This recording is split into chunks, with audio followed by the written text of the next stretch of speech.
Am I the asshole for calling the police on my perfect husband of 10 years after discovering that I was never his wife? I was his employee, and he was my keeper. My husband, Thomas, is a high-level software architect.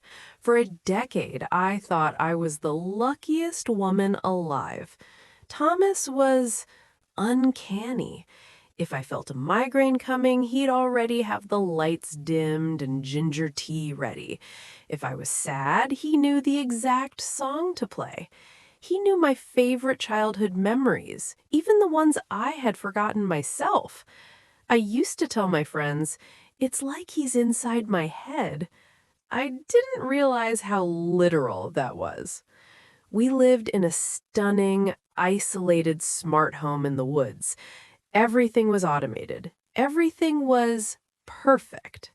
But looking back, I realized I was living in a laboratory, not a home. The cracks started appearing last month. I'd have these weird glitches in my vision, tiny flickers of light like a camera shutter. My doctor, who, surprise, surprise, was Thomas's college roommate, told me it was just eye strain from too much screen time.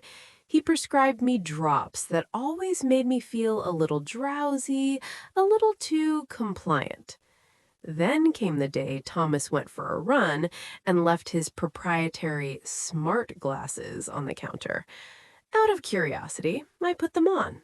I expected to see emails or code. Instead, I saw a heads-up display. In the corner, there was a red REC icon. The feed was a first-person view of our kitchen.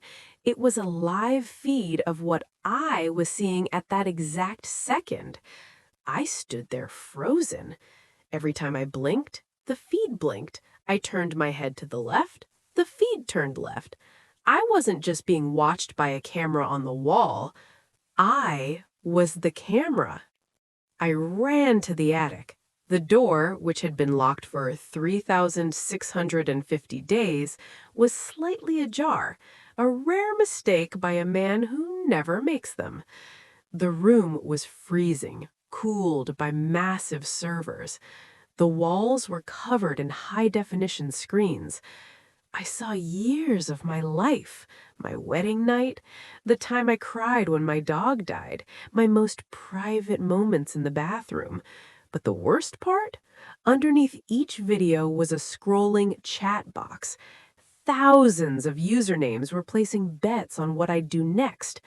Will she cry today? Will she find the door? Donation received $500 for her to wear the blue dress. I found a digital contract. It was a 10-year human experience study funded by a black-budget biotech firm. Thomas wasn't just my husband. He was the lead monitor. He was paid millions to marry me and ensure the stream never went offline. I went through his emails and found the ultimate betrayal. When I had that routine eye surgery at 19, my parents signed the consent forms for an experimental ocular implant. They weren't tricked. They were paid a consultation fee of $200,000 to let a corporation turn their daughter into a 24/7 reality show. Every time they visited us and hugged me, they knew there was a lens behind my pupil recording their faces. When Thomas walked into the attic and saw me, he didn't even look scared. He looked disappointed, like a scientist whose lab rat had escaped its cage. He sat down and said, "Sarah, look at this house. Look at your bank account. You've lived a life of luxury because of this. Most people work for a living. You just had to live." He offered me a Phase 2 contract, $20 million, a new identity, a scripted divorce. All I had to do was sign an NDA and keep the implant for another 5 years. My parents called me that night, crying, not for me, but because they'd lose their lifestyle if I blew the whistle. I chose to burn it all down. I went to the police, the FBI, and the press. Now, Thomas is facing federal charges, and my parents are being sued for everything they own.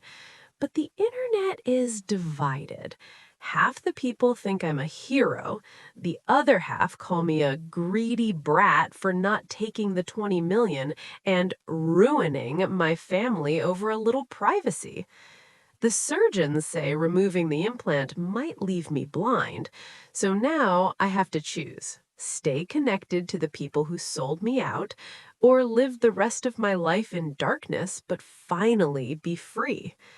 So, am I the asshole for wanting to see my husband and parents in orange jumpsuits, even if it means I never see anything ever again? What is the price of a soul?